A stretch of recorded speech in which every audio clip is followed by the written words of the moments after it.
All right, so we're in Romans 12, and Sunday, we did verses 1 and 2 on Sunday morning, and those are verses that are full of information.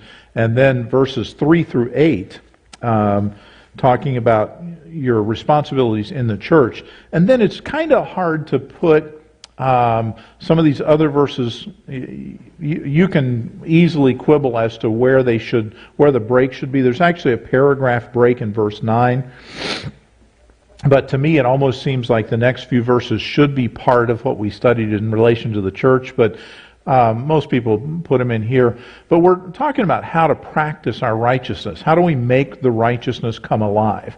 What's it look like when it comes out? So if I understand biblical righteousness the way that Paul has described it in chapters 1 through 11, and I accept that, and I understand that I belong to God and His grace has been demonstrated to me, then I yield myself to Him, I give myself to Him, and that's the dedication. So I have the salvation, the dedication, and then the transformation in verse 2, that I'm changed. And that change will play itself out in life. You'll see that. It'll make a difference in the way you interact with people. And so in your church, in verses 3 through 8, you'll use your talents, your gifts for the Lord, and be thinking of other people rather than just yourself. Then he comes to verse 9, and in verses 9 through 21, he's actually going to just give us a lengthy series of short exhortations. You might call them commands. Short exhortation or commands dealing with your relationships to other people, both saved and unsaved. Some of them obviously deal with saved. Some of them could be saved or unsaved. Some of them could be both. And so it's hard when you go down through here to say, okay, we're going to do a preaching message on this, because this is really just him listing some things. And I think I've put them down as 13 statements. Somebody else could go through and come up with 18. Somebody else might combine some of them and come up with 10. There is no set number. I've just gone through, and as I've studied them, I've listed them, and I've come up with 13 of them. So this is just a lengthy passage of short exhortations or commands dealing with your relationship with other people, saved and unsaved. And so verses 9 and 10, these are, and I'm stealing these titles from various people, but what we would call key ingredients for success, or maybe the key ingredient for success. And I think this would be true. All right, so let's do this. Let's begin at verse 9, and I'd like to read all of them to start with. And so let's go from verses 9 through 21. And I've got the sinus pressure and drainage, so somebody else gets to read tonight. Who wants to be our reader to start with this evening? All right, there you go. Tasha? Oh, yeah, 9 through 21. Do the whole thing. Let love be without dissimulation. Am I on the right place? You are. Mm-hmm. Abhor that which is evil, cleave to that which is good. Be kindly affectionate one to another with brotherly love, and honor preferring one another.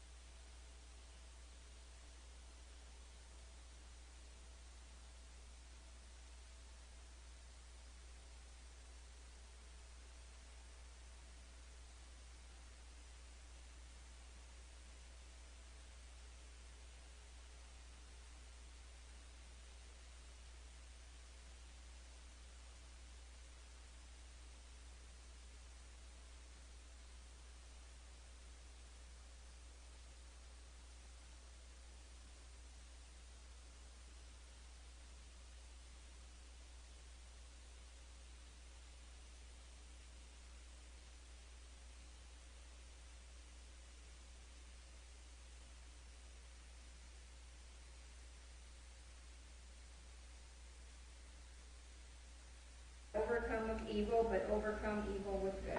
Okay, so you can see that this is just, he's going down and he's saying, okay, here's what I'll see when righteousness is practiced. When I watch your life and I see it oozing out, these are the things that I'll see. So, verses 9 and 10. Let's back up and look at those. He says, let love be without dissimulation, abhor that which is evil, cleave to that which is good.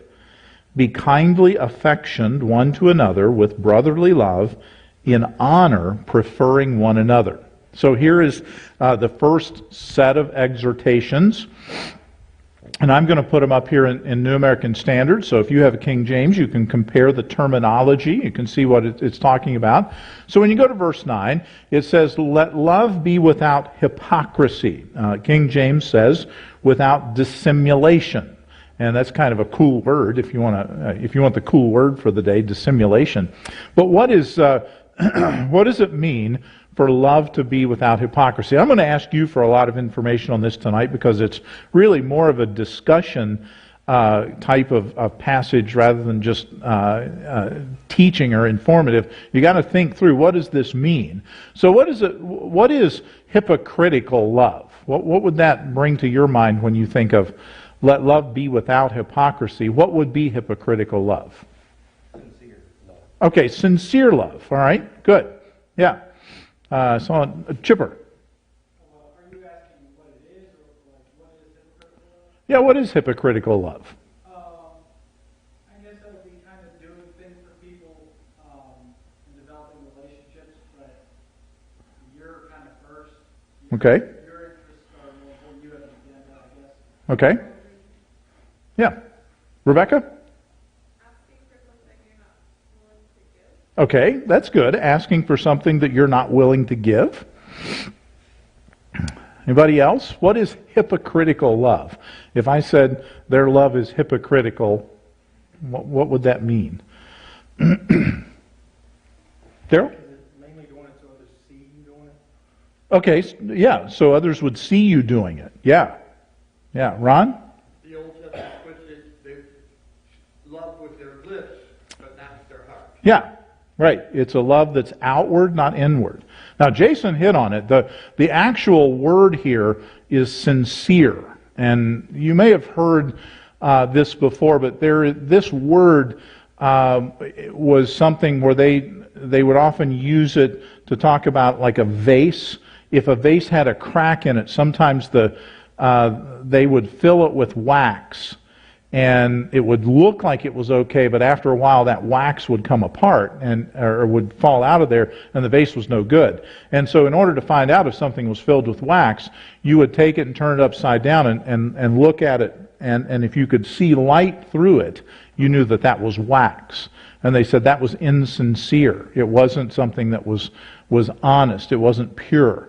And so when he says, I want your love to be without hypocrisy, I want it to be sincere. And all of these things that you mentioned, some really good things, I think would be part of that. That it's not selfish love. It's not love that you're doing just for show. It's not love that you're doing so you'll get something back. It is something you're doing just because you love. Now, I have drilled a definition of love into most of you. They're actually going to be in our bulletin for during 2020, some of these definitions.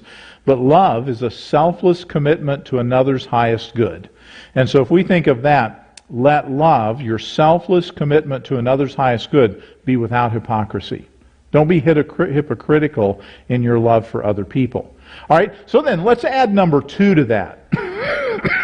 I'll leave let love be without hypocrisy up there. But here's the second one. Abhor. The word abhor simply means hate what is good. Cling to, hate what is evil, not hate what is good. Hate what is evil and cling to what is good. And you have a very similar statement in the King James where it says cleave to what is good. Cleave or cling, same idea there. Okay, so tell me what you think about this. Any ideas come to mind either with this idea of abhorring what is evil or of clinging to what is good?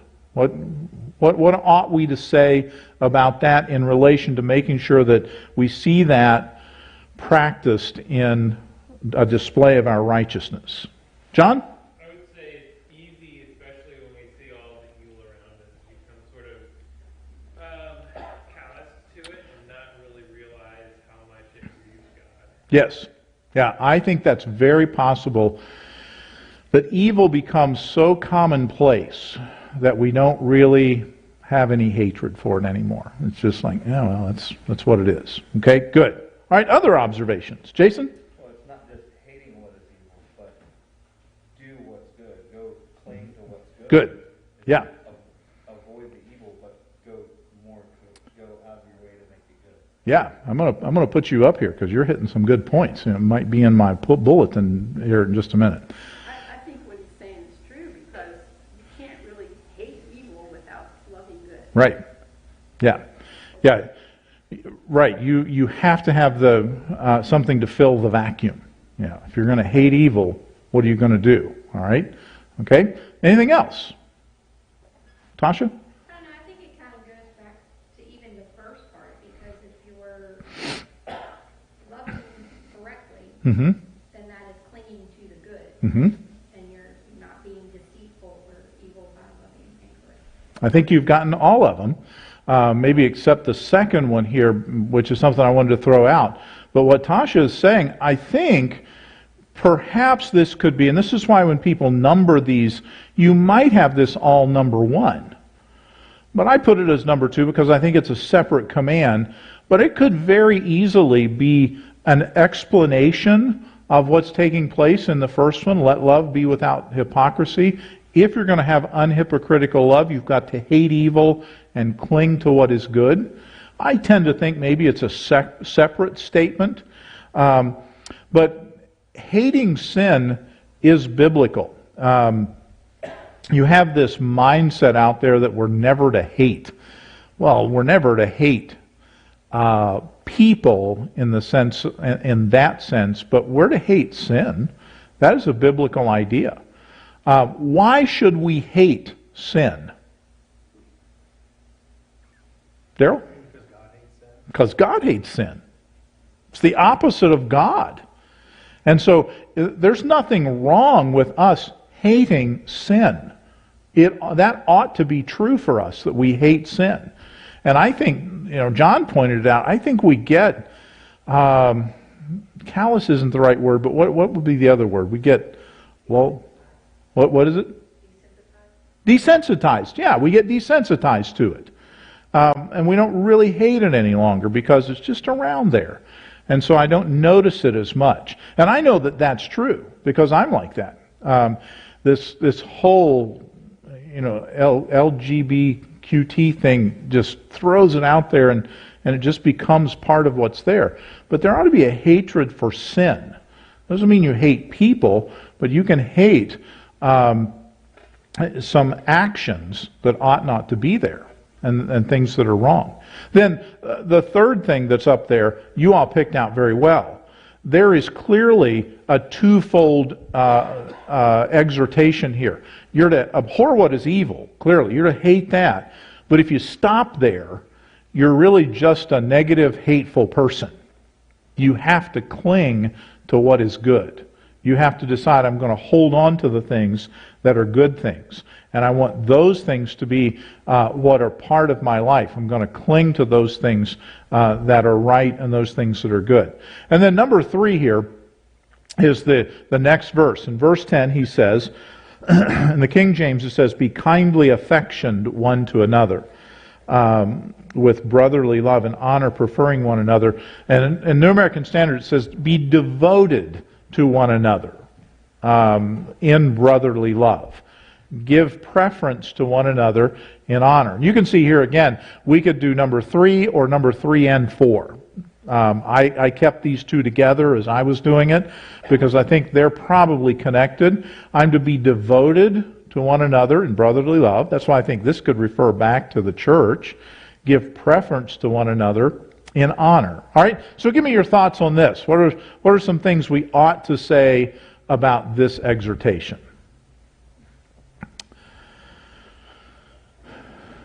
Self-explanatory, don't really need to say anything. I think it still goes back to that first part of, Let love be without dissimulation? Yeah? Okay. what's that word? Hermeneutic. That word. Yeah. Getting up there for him. Okay, yeah. You keep taking my Sunday school class. Well, I think it is, because again, it refers to devotion, and that's not hypocritical. Right. If you're devoted, you are. Very true. Yeah. And that's why I think we're saying these are the foundational verses for all the other commands that are going to come. We want that love to be without dissimulation, without that hypocrisy. And so we come to this and we say we want to be devoted to one another. Now, clearly, this is a family affection. And that's where I looked at this, as I said, and I thought, all right, this is clearly talking to believers. We're to be devoted to one another in brotherly love. And so he's not talking about in the general sense of you're devoted to mankind in brotherly love. He's very targeted here in saying this is a relationship that believers have, and I believe he would be saying believers have within the local body, where we're devoted to one another in brotherly love. And you have a family affection that's there. And those family affections are real. You are very well aware of that. There are some people who don't have that, a limited number that for some reason have such a truly dysfunctional family. Every family is dysfunctional, but a truly dysfunctional family, and they don't understand that brotherly love, but most of us understand that. But there is a love and an allegiance to family that's just ingrained in you. It's just there. You understand your responsibility. And he said that's the way it ought to be.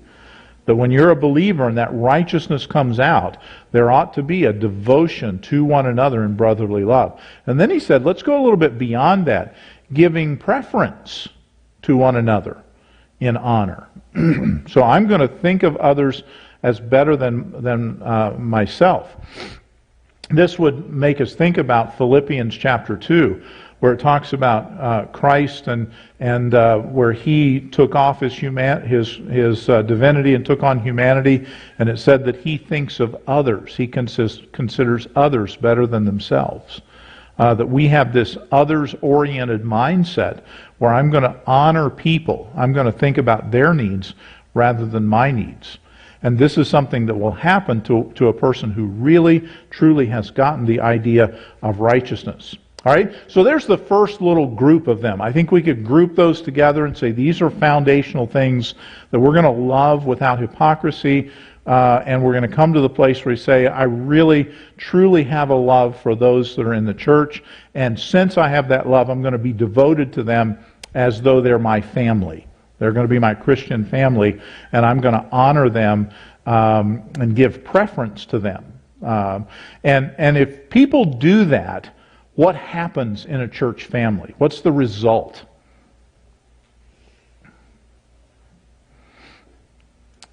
Carol? Unity. Tremendous unity. Care for one another. You know, and when somebody does something, it just spurs somebody else to do something. And you have a mindset that is really the mindset that believers are supposed to have. All right, let's go on to verses 11 through 15.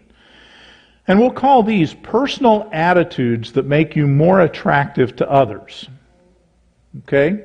You know, and I think there are some other headings we could put there, but these are some things that we need to have that are going to really endear us to other people. So look at verse 11. And verse 11, not slothful in business, fervent in spirit, serving the Lord. So in that we have actually three statements. And this idea of not, when the King James says not slothful in business, not lagging behind in diligence. I meant to look at some other translations of that, but it is just really that idea of that I'm going to be put my effort forth. I'm going to do what I can to get things done. The fervency in spirit, that I'm going to try to have just an energetic personality, and then serving the Lord. Really, the emphasis here is on that I'm going to be serving. That I'm going to find my niche and I'm going to serve the Lord. And those first two tell how we're going to serve, the attitude with which we're going to serve. I'm going to be diligent and I'm going to be enthusiastic. And I'm going to do it with everything that I can, not lagging behind in diligence. I'm going to be diligent in what I do. Then you go on, and Numbers 5, 6, and 7, I went ahead and separated these. In verse 12, the King James Version says, rejoicing in hope, patient in tribulation, serving the Lord. And so you have three things here, and these could either be independent, or they could be additional descriptions of how we're to serve. We're to serve with joy, we're to serve with patience, we're to serve with a persistent prayerfulness. And they could be independent, where we're just saying, all right, we want people who are rejoicing in hope. What's the opposite of rejoicing in hope? Chipper? All right, despairing. Yeah, I think that's a good word. Okay? What else?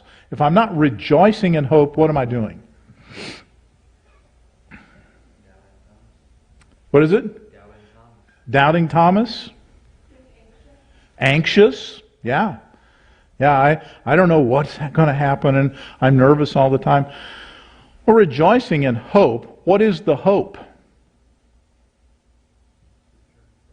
All right, the return of Christ will be one of the things that would certainly be my hope. What else? What's the hope that you have for eternity? To be with God in heaven. Yeah. And remember, hope is often, in this case would be true, is not hope as in, might not. Hope is my hope is in the Lord. It's my assurance. I'm rejoicing in assurance. If the worst happens, the next one there, persevering in tribulation, and I'm martyred. Okay, that's the worst you can do to me, huh? You'll send me to heaven. I'll miss family for a little while, but that's the worst you can do to me. And he says, you persevere in that tribulation. And then he said, devoted to prayer. This is probably the one that we're the least, probably the one that we need to listen to the most, is just to have this attitude of communion with God, communication with God on a regular basis. And I don't think he means devoted to coming to a prayer meeting, devoted to some specific time during the day. I think he means devoted to carrying on a conversation with God on a regular basis. This pray without ceasing idea, that I can talk to God whenever I want to talk to Him. And then number 8 is in verse 13. In verse 13, and the King James says, distributing to the necessity of the saints, given to hospitality. So you have two ideas there. Tell me what you think about these. Contributing to the needs of the saints, practicing hospitality. Are those the same? Are they different? What are things that we ought to know about that? Carol? They seem different to me. Okay. Contributing, you see a need and you give to help, whether it's food or money. Mm-hmm. And practicing hospitality, I think of, is having people come, Right. inviting people to your home. Good. Yeah. Yeah. You have one that's inward and one that's outward. So outwardly, I'm looking at the needs of the saints. Now, the need could be to have them come and stay with me, but I see and I contribute to the needs. But then practicing hospitality means that I'm going to bring them in and take care of them. Okay? What else? Contributing to the needs of the saints, practicing hospitality. Any other ideas that come to your mind there? Things that we ought to think through? NIV splits it up. It says share with the Lord's people who are in need, and it actually has a period. Okay. And then practice hospitality. Okay, so they actually take it as two completely separate phrases. Is that a comma up there? I can't really tell. There's a comma on New American Standard. What's King James have? A semicolon, so they separate the ideas as well. Carol? Needs can be more than just physical things. Mm-hmm. It could be encouragement. Sure. Yeah. It could be that somebody has a spiritual need, an emotional need, Yeah. When you see this, the idea of contributing to the needs of the saints, it's in its root, it's related to the phrase having all things common. Where did we see that phrase? Or where do we see that phrase in the New Testament? Ron? Acts 5, verses. Yeah. Yeah. Area where they give of their lands and things to the Yes. church. Yeah, the early church, this wasn't prescriptive. In other words, it wasn't God saying you have to do this. But when they got saved, they put all of their material wealth together, and then they distributed as people had need. And of course, that didn't work real well as the church grew. I don't know that it was intended, but it certainly showed the mindset, and it shows what he's talking about here. That they wanted to make sure that the people in their group had their needs met, contributing to the needs of the saints. And I think that there is a special responsibility that we have to the saints. Later in Galatians, he'll talk about especially those of the household of faith, that you have a special responsibility to them. And then he says practicing hospitality. Now, one of the commentators that I looked at says this is talking about pursuing friendliness to strangers. I don't know if it's just to strangers. I think it's a little more broad than that. Though it would be hospitality to whomever, whether it's a fellow believer or whether it is somebody who's just in need, that you're going to be hospitable to people. What do we normally think of when we think of practicing hospitality? What action would you do to practice hospitality for people? What is it? Welcoming them Into where? your home. Yeah. All right, perhaps church, but normally when I think of practicing hospitality, I think of somebody who will welcome people into their home to feed them, perhaps to give them shelter. But he said this is something that the church should do, that there should be a hospitality that we offer to people. We're not as good about that now as people have been in the past.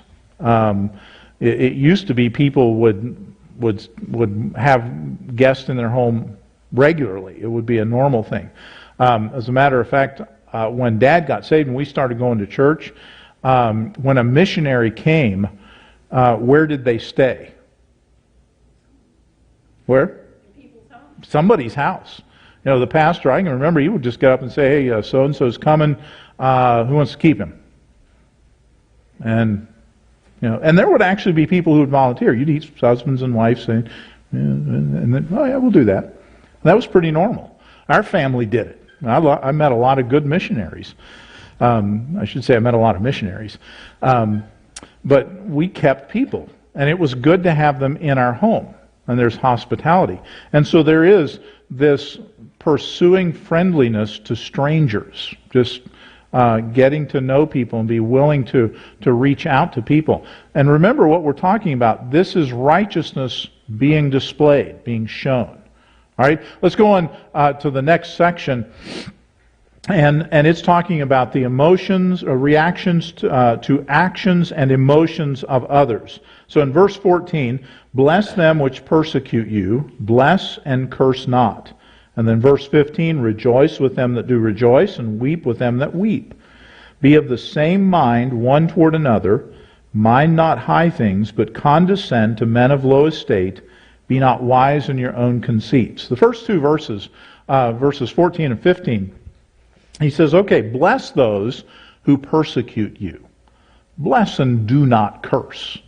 So you're going to be persecuted, and your response is, I'm going to bless them, not curse them. What's your natural response, your fleshly response when somebody persecutes you?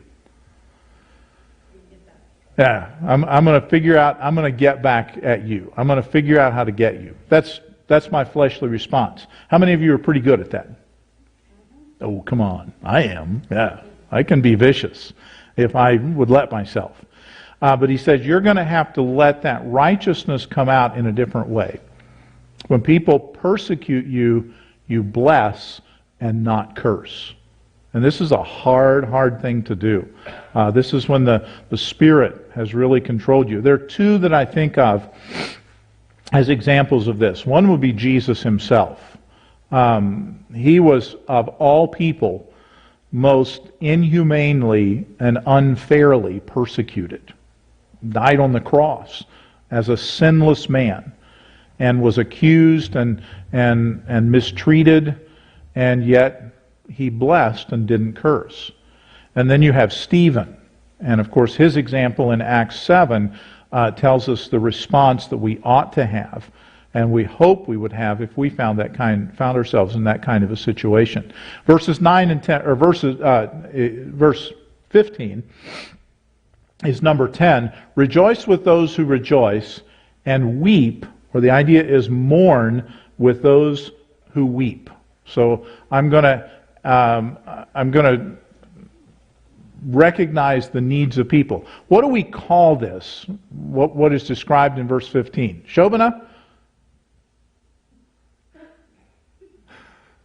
Oh, we talked about this. Rejoicing with somebody who rejoices and weeping with somebody who weeps. Empathetic. There you go. See, I knew she knew it. Yeah. I have empathy. I feel with people. I sense the needs that they have. Rejoice with those who rejoice and weep with those who weep. Why would he have to say that? To me, that almost seems like something you wouldn't have to say. But why would he have to say, you're going to rejoice with those who rejoice and weep with those who weep? Ron? Too many of us are selfish and wish we had what the other person had. Okay. Yeah. Especially on the rejoicing side. I can't rejoice with you because I didn't get it. I wanted what you had. Chipper? I was thinking it's more naturally indifferent. It's not so much, even if we don't want what another person has, we can care less if it doesn't impact us. Right. It's still a selfishness, but I don't care what's going on around me. I don't have that empathy. I'm not paying attention to the needs of people. And this would just be more of what he's been saying. Look, what's happening in your fellow believer in your church family? I hope you're rejoicing with them. But then there's some who are mourning. They're struggling. And you ought to be there with them.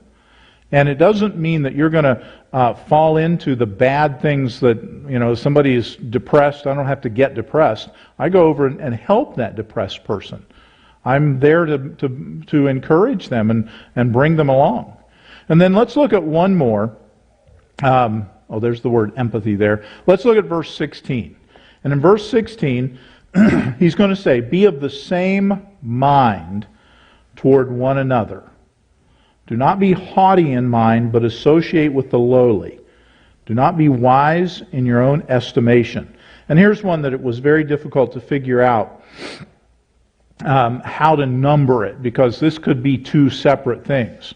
But he says here, I want you to be of the same mind, to think the same way toward one another.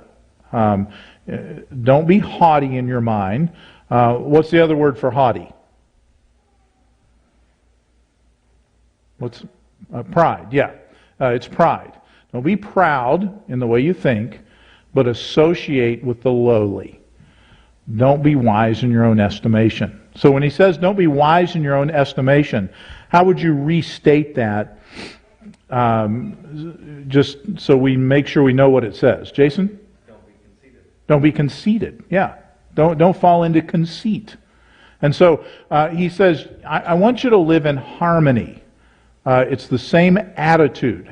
Be of the same attitude toward one another.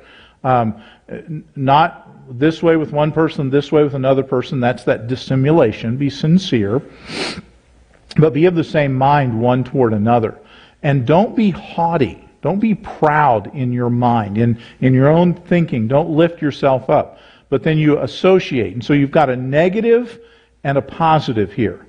He says the negative is this pride, or this conceit, as Jason said, where you're conceited. You think very highly of yourself.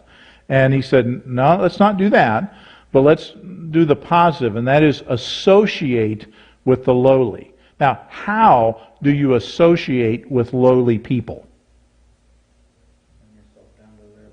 All right, bring yourself down to their level. I think that will be one thing. Carol? Treat them like you treat anybody. Okay, yeah. I think that's an important statement. It isn't that I'm treating one person one way and one person another way. You know, I'm not going up and shaking one guy's hand, giving him a hug, and then there's a guy comes in and I'm like, you shake your hand. I'm going to associate. I'm going to have the same love for this person that I have for this person. There's going to be a similarity to it. And I may help that person with some things, but I'm going to associate with them. And even in that, I associate with them for the purpose of discipling them, bringing them along. And that's something that I'm charged to do.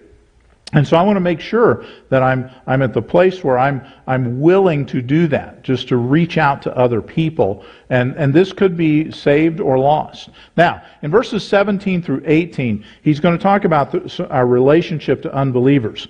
But in verses 17 through 21, he's actually going to go back and he's going to begin to pull some things out of the Old Testament and some things we may want to take just a little bit more time to make sure that we understand. Because this is the passage where he says that you can heap coals of fire on someone's head. Now, how would you like to do that to some people? But we better make sure what he's talking about when he says that we're going to do something, heap coals of fire on somebody's head. All right? So we're going to stop there tonight, and next week we'll actually pick this up, and then we're going to skip a little bit and move on in chapter 13 as well. All right? So let's go ahead and pray, and then we will pass out a prayer sheet. Father, thank you for the time, and I pray that you will help us to benefit from these exhortations and help us to know what you want us to do and how to do it. And Lord, help us to evaluate ourselves to accomplish your will. In Jesus' name, amen.